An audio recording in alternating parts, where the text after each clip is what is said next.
La Biblia en Génesis capítulo 18 comienza diciendo, le apareció Dios a Abraham. Le apareció Dios a Abraham. O sea, se hizo visible Dios a Abraham. ¿Sí? Dios se le hizo visible a Abraham. Cuando Dios se le hizo visible a Abraham, aparecieron o vinieron a él 3 ángeles. La Biblia dice 3 varones. Y estuvieron con Abraham y Dios le dijo, no que los ángeles dijeran, sino que Dios le dijo con voz audible que Abraham pudo escuchar, que Abraham tendría un hijo, porque ya Abraham era de 99 años de edad y Sara era de 90, eran ancianos. Pero Dios le dijo, de al cabo de un año tendrás un hijo. Entonces la Biblia dice que Sara se rió y Dios le dijo a Sara, ¿por qué te ríes? Y ella dijo que no me he reído. Pero Dios le dijo, ¿acaso hay algo imposible para Dios? Y entonces por eso se llamó el hijo de Abraham Isaac, que significa risa.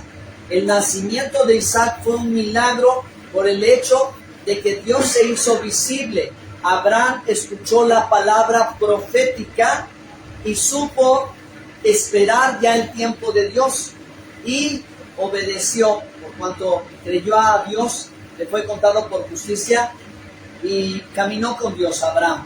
¿Sí? Entonces, la Biblia cuenta, hermanos, que cuando Isaac era mayor, ahora a ese hijo que Dios le dio, Dios se lo pidió y le dijo, dame a tu hijo, dame a tu Isaac para mí. Y entonces Abraham, siendo un hombre de fe, dice que tomó a Isaac y tomó a 2 siervos, llevó unos animales de campo y llevó la leña y se fueron al monte Moria. Allá fueron para ofrecer un sacrificio a Dios. Entonces Abraham no llevaba el carnero para el sacrificio, sino que Abraham dijo, Dios proveerá. Isaac le preguntó a Abraham, ¿dónde está el carnero? Y Dios le dijo, Dios nos va a proveer, no te preocupes, confía. Pero Abraham entendía una cosa, hermanos.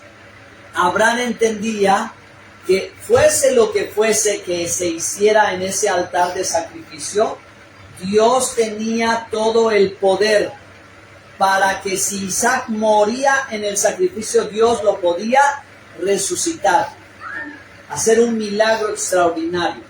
¿Sí?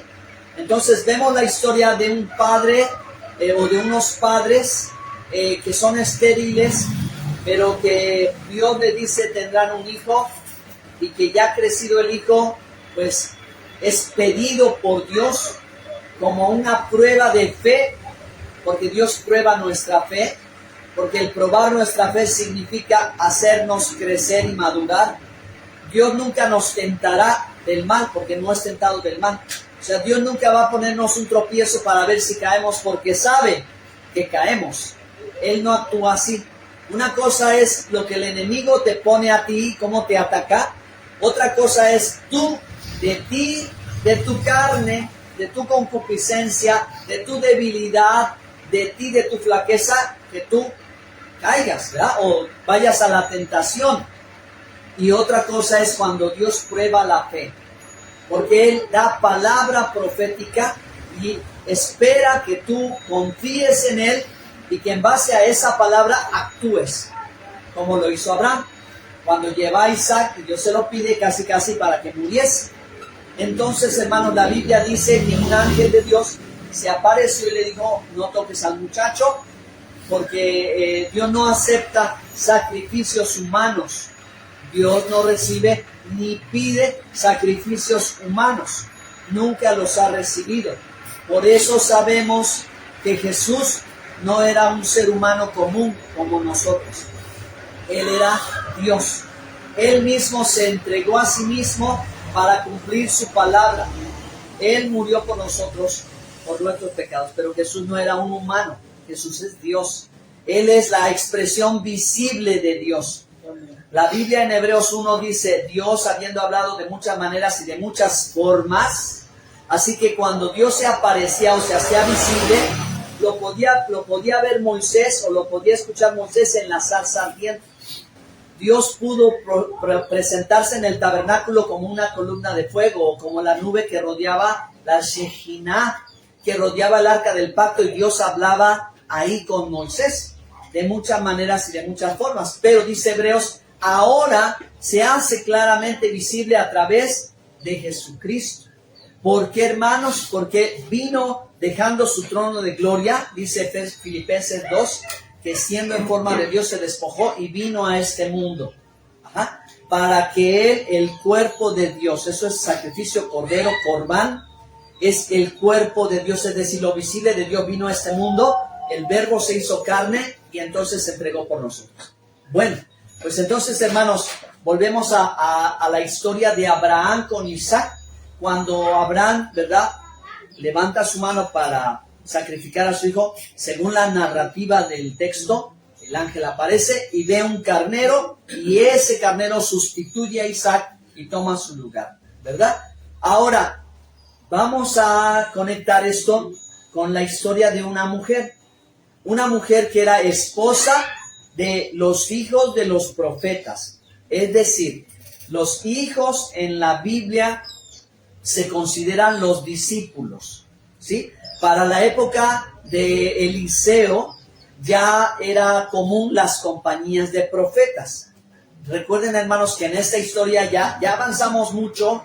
Después del rey David, después del rey Salomón y después de su hijo Roboán, Israel se dividió y se partió porque ellos no estaban siendo obedientes a Dios, no estaban estudiando la Torah y muy seguramente ya no guardaban el Shabbat, etcétera, etcétera. Muchas cosas las olvidaron. Y Dios levantó profetas para hacerlos volver a la Torah. Por eso hubo profeta de Dios, porque el profeta le exhortaba el pecado, porque el pecado es la desobediencia de la ley. Así que el profeta les llamaba al arrepentimiento y a obedecer a Dios, a obedecer la palabra de Dios, a obedecer los mandamientos de Dios. Entonces el profeta llegó a esa época de Israel. Eliseo estaba predicando también al pueblo de Israel. Dios dio profetas a las naciones, sí, pero Dios dio profetas al pueblo de Dios para hacerlo volver. Y aunque el pueblo de Israel no volviera, un remanente tenía Dios, que tenía la esperanza del Mesías, y a ese también le hablaba de la consolación. ¿Ok? Había exhortación, había consolación. Bueno, vamos a ver esta historia. Ahora sí vamos a tener que hacerlo verso a verso, hermanos. En Segunda de Reyes 4, por favor, lean el verso 1, que vamos a empezar. Este va a ser un mensaje textual, y aquí ya voy a la parte importante. Segunda de Reyes 4:1. ¿Qué dice? Amén, por favor, hermana. Una mujer de las mujeres de los hijos de los profetas llamó a Eliseo, diciendo: tu siervo, mi marido, ha muerto. Tu siervo, mi marido, ha muerto. Y tú sabes que tu siervo era temeroso de Jehová. Y ha venido el acreedor para tomarse 2 hijos míos por siervos. Y Eliseo le dijo: ¿Sí? ¿qué te haré yo? Declárame qué tienes en casa. Y ella dijo: tu sierva ninguna cosa tiene en casa, sino una vasija de aceite. Él le dijo: ve y pide para ti vasijas prestadas de todos tus vecinos, vasijas vacías, no pocas. Entra luego y enciérrate tú y tus hijos, y echen todas las vasijas, y cuando una esté llena, ponla aparte. Y se fue la mujer y cerró la puerta, encerrándose ella y sus hijos. Y ellos le traían las vasijas y ella echaba del aceite. Cuando las vasijas estuvieron llenas, dijo a un hijo suyo: tráeme aún otras vasijas. Y él dijo: no hay más vasijas. Entonces cesó el aceite. Vino ella luego y lo contó al varón de Dios, el cual dijo: ve y vende el aceite y paga a tus acreedores, y tú y tus hijos vivid de lo que quede. Amén. Hermanos, esta es nuestra historia central. Esta historia es de la que vamos a hablar. Hay tres cosas que yo les quiero decir. Cuando Dios se quiere hacer visible, porque Él se puede manifestar a cualquier persona, a la que Él disponga, ¿de acuerdo? Pero aquí hay algo interesante con el que comienza la escritura, que dice que ella clamó al profeta acerca de lo que estaba sucediendo, porque había quedado viuda, pero había quedado endeudada. Y la deuda implicaba que sus dos hijos iban a tener que ir a la esclavitud para poder pagar la deuda, y era un gran problema para ella. Entonces, de esta historia que ya nuestra hermana leyó, vamos a tener tres cosas importantes que vamos a resaltar, ¿ok? Nada más déjenme seguir repasando la historia. La mujer clamó y el profeta le oyó la petición y dice, ¿qué puedo hacer por ti? Entonces, ya una vez que entendió el profeta, comenzó a darle la palabra, ¿sí? Empezó a darle a ella la palabra, o darle la instrucción de decir qué es lo que tenía que hacer, aunque ella en algún momento pudiera dudar de qué clase de cosas significaba o iba a hacer Dios. Sin embargo, ella muestra confianza, ¿ok? Porque hace lo que el profeta le dice, pero no solo hace lo que el profeta le dice, sino hace a cada paso lo que el profeta le dice. Es decir, la mujer, la esposa del profeta, ella no se adelanta a lo que pueda pasar, pero tampoco se queda en lo que debía de hacer, sino que al paso en que el profeta le da la palabra, al paso en que las cosas van, ella va, ¿ok? Y al final, el resultado del actuar con fe, a pesar de que ella no pudiese llegar a entender cómo va a concluir el profeta o Dios las instrucciones, ella obedece. Entonces, tres cosas que decir. Aquí, al final vamos a conectar las dos historias, ¿ok? Al final vamos a conectar los sucesos de Abraham, donde Dios se le apareció, con los sucesos de Eliseo y la tsunamita, donde Dios se hace visible. Pero Dios se hace visible en una manera muy especial. ¿Qué hacemos nosotros cuando de alguna manera sabemos que Dios quiere hacer algo en nuestras vidas? O sabemos que algo bueno puede suceder de parte de Dios, pero no sabemos qué y no sabemos cómo. Pero tenemos una certeza que Dios está trabajando y está obrando. Bueno, esta es la respuesta, esta es mi respuesta en base a esto, hermanos. Es decir, Dios se quiere hacer visible. Dios se quiere hacer presente en medio del clamor. Dios tiene una respuesta al clamor. Dios tiene una respuesta a la necesidad, pero no siempre nosotros o los que claman saben cómo actuar. Y eso es lo que hay que aprender, por eso está esta historia en la Biblia. Número 1, cuando Dios quiere hacerse visible en tu vida, que porque no lo has visto, que porque no te escucha, que porque tienes muchos problemas o necesidades, que porque no sabes qué está pasando, hay siempre un punto donde Dios se quiere mostrar. Y lo primero que hay que saber hacer es escuchar, ¿ok? Hay que saber escuchar la voz de Dios. Hay que saber escuchar los dichos de la boca de Jehová. Hay que saber escuchar la palabra profética. Hermanos, en la Biblia el apóstol Pedro escribió que tenemos la palabra profética más segura, la cual hacemos bien en acercarnos como una antorcha que alumbra en medio de oscuridad. ¿Ok? Esa palabra profética es la Biblia. ¿Ok? La Biblia es la palabra de Dios. Y cuando estudiamos la Biblia, cuando abrimos la Biblia, Dios nos habla. ¿Ok? Pero hay algo importante, que Dios no le va a hablar a alguien que no quiere escuchar. ¿Sí? Dios no le va a hablar a alguien que no quiere escuchar. Si nosotros tenemos la actitud correcta y si nosotros sabemos presentarnos delante de Dios en humildad, entonces va a suceder el milagro y vamos a poder empezar a escuchar la voz de Dios. Hermanos, la Biblia dice en la carta de Santiago que Dios le da gracia a los humildes, pero a los soberbios los mira de lejos. No hay como manera en que alguien con enojo hacia Dios pueda orar y Dios le dé una buena respuesta. No es la manera correcta. Siempre, hermanos, todos cuando nos acercamos a Dios tenemos que ir con humildad. Tenemos que acercarnos a Dios con humildad. No podemos ir con orgullo, con altanería. Acuérdense que Jesús dijo que hubo 2 hombres que oraron a Dios. Y uno le dijo, Señor, te doy gracias porque yo soy fariseo y oro todos los días y hago todos los diezmos. Y luego hubo otro que dijo, Señor, ten misericordia de mí. Sé propicio a mí, pecador. Se humilló. Uno se enalteció, el otro se humilló. Y Jesús dice, ¿a cuál de los 2 escuchó? Jesús dijo, al más humilde. A ese humilde que se quebrantó delante de Dios.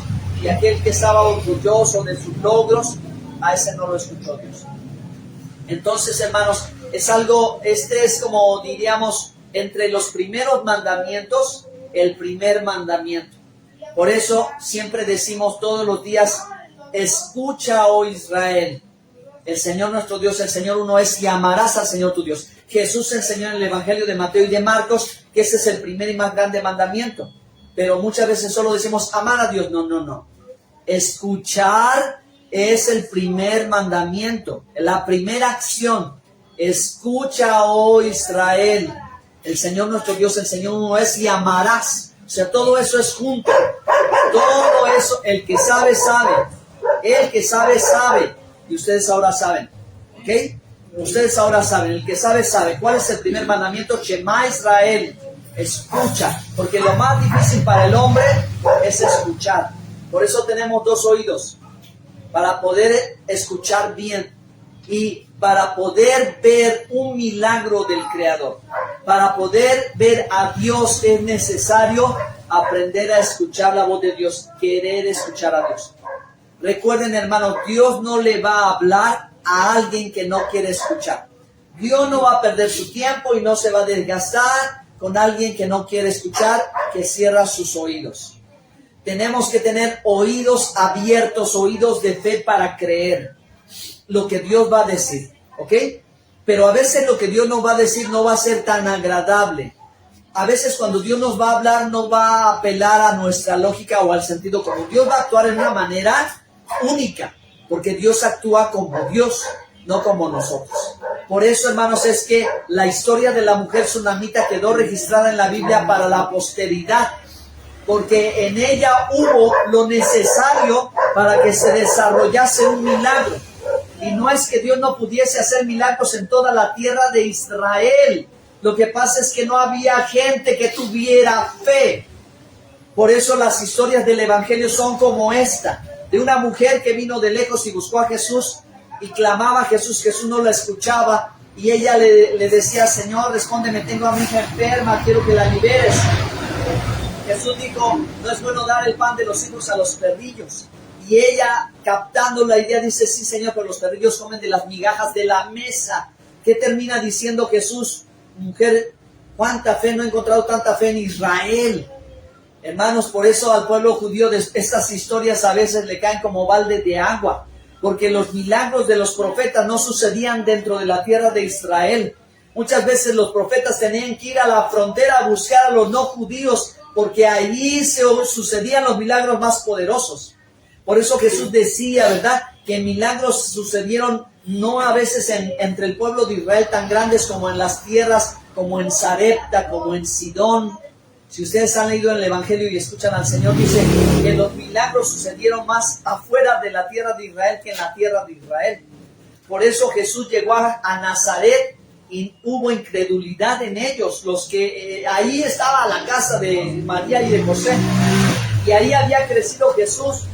Y esa gente lo vio, estaba tan familiarizado con él, que cuando él viene a declararse, mostrarse como el Mesías, ellos no lo creen y lo rechazan. Y en Nazaret no hizo milagros, pero llegó a otros lugares con la mujer de la samaritana. Cuando Yeshua llega al pozo de Jacob con la samaritana, que era extranjera, no era judía, era extranjera, pariente, ¿Qué milagro tan grande sucedió que ella sí creyó y trajo a todo su pueblo a los pies de Cristo? Vean entonces, y hermanas, hay que poder escuchar. Cuando leemos la Biblia y leemos Proverbios o leemos los Salmos, recuerden, hermanos, que estamos leyendo como una palabra que está encerrada muchas cosas dentro de cada dicho, de cada palabra, de cada texto, de cada versículo de la palabra de Dios. Así que nunca se puede dejar un versículo solo porque sí, porque un versículo es como una bomba atómica, ¿sí? Es decir, cada verso tiene demasiado. En la Biblia, la palabra de Dios, la Biblia le llama a la palabra de Dios los dichos de Jehová. Porque cada dicho, hermano, es el pensamiento en la mente de Dios. A través de su palabra es que un milagro va a suceder. Entonces, número 1, hay que poder escuchar la voz de Dios. Hay que estar preparado para recibir la palabra profética. ¿Ok? Eliseo con la mujer sunamita como profeta le dijo: ¿qué puedo hacer por ti? ¿Qué tienes en tu casa? Le dijo: tengo una vasija de aceite. Con eso. Ahí viene la segunda parte, porque el profeta le dio paso a paso y le dijo cómo iba Dios a obrar un milagro. Cómo para ella iba a ser posible ver a Dios. Hermanas, hermanos, ¿y cómo va a ser posible para nosotros ver a Dios? ¿Se entiende, verdad? No me refiero a que tengamos solo una visión, sino que veamos a Dios obrar en nuestra vida. ¿Queremos ver a Dios obrar en nuestra vida? ¿Sí? ¿Queremos que Dios haga milagros, siga haciendo cosas impresionantes, sobrenaturales? Tenemos que hacer eso. Seguir paso a paso. Esperar las instrucciones que Él nos da. A ver, la tsunamita tenía una necesidad. Necesitaba pagar una deuda, una necesidad económica. El profeta le dice: ve y pide más vasijas y tráelas. Aquí nomás. Nada más le dice: ve y tráelas. Paso número 1, instrucción número 1. ¿Qué hace la tsunamita? Fue a pedir vasijas a todos sus vecinos y las trajo. No fue que ella misma determinara qué seguía, sino porque ella pudo decir: bueno, el profeta me dijo que junte vasijas, con esto, si las vendo, pago mi deuda, ya Dios se glorificó, ya Dios me bendijo. No, ella volvió al profeta y esperó instrucciones. ¿Sí? Hoy en día esto es algo de lo que es difícil que alguien haga, y que los profetas modernos tampoco lo entienden. Porque un profeta moderno te puede decir: pacta y Dios te va a hacer el milagro, y Dios te va a dar esto y te va a dar lo otro y te va a dar aquello.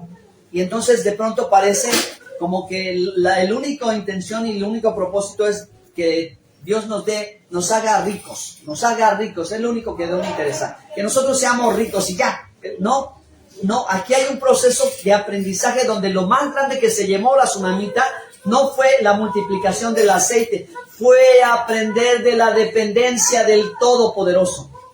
Lo que ella aprendió y supo que la iba a sacar adelante, pero esto solamente es una evidencia de eso, es que el Todopoderoso estaba con ella y siempre la iba a sacar adelante. Amén. De esa manera Jesús también hacía los milagros. Cuando Pedro tiene que pagar los impuestos y está Jesús y llegan los cobradores y le dicen: oye, ¿ustedes que no van a pagar los impuestos? Jesús le dice a Pedro: entra al mar, mete la mano, el pez que agarres, ábrele la boca y va a salir una moneda. Con eso paga por ti y paga por mí. Entonces, hermanos, en la deuda que la mujer tenía, el profeta no le dice: vete, no la pagues. O sea, evade la deuda, hazte del ojo chiquito o lo que quieran, ¿verdad? Miren lo que Dios va a hacer.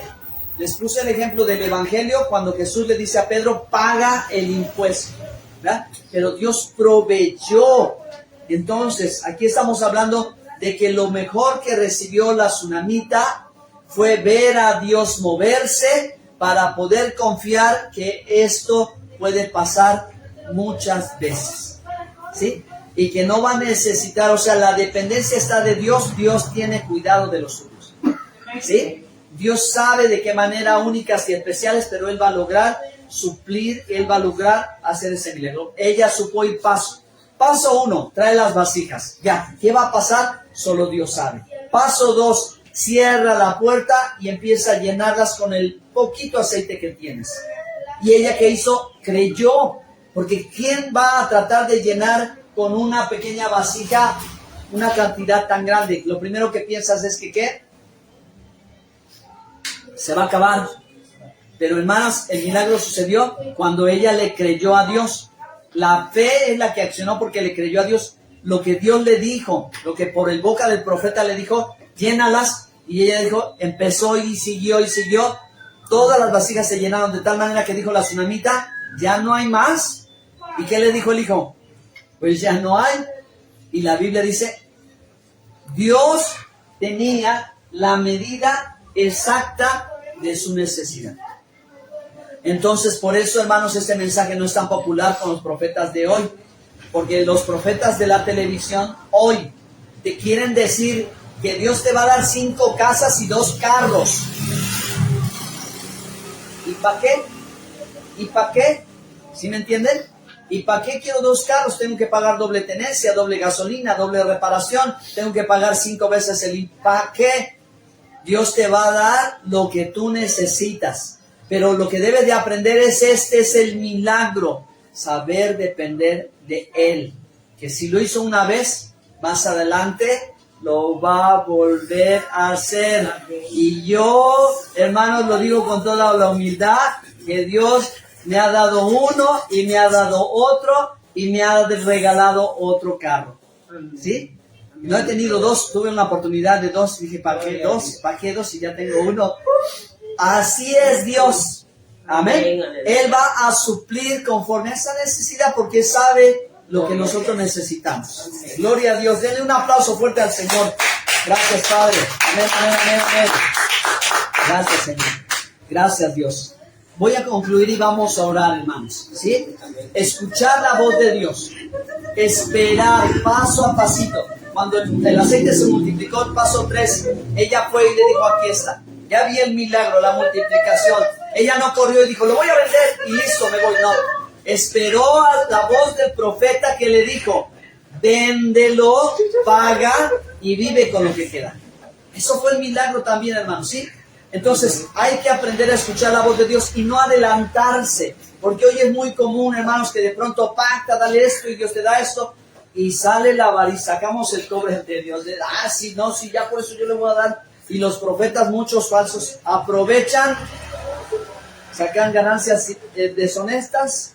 Y bueno, ya nos tocó, hermanos, ahí están las llaves del carro, y ahí estaban dando las escrituras de la casa. Y ese hombre vivía en Guatemala, y acá no tenía nada que hacer, pero ya los había pedido, y la gente ahí estaba metidísima, creyendo que, no, si ya Dios yo le di uno, me va a dar 5, y no, es que no obra Dios así. Él nos da lo que sabe que necesitamos. Amén. Amén. Y esa necesidad no es que nos vaya a escasear, no nos va a faltar, porque ya tenemos lo principal, ver a Dios obrar. Entonces, hermanos, tercer paso o tercer punto, cuando Dios se quiera hacer visible, es necesario obedecer, a pesar de que en el momento no tenga mucho sentido, no haga mucho parecer como algo muy... Termino con una historia, hermanos.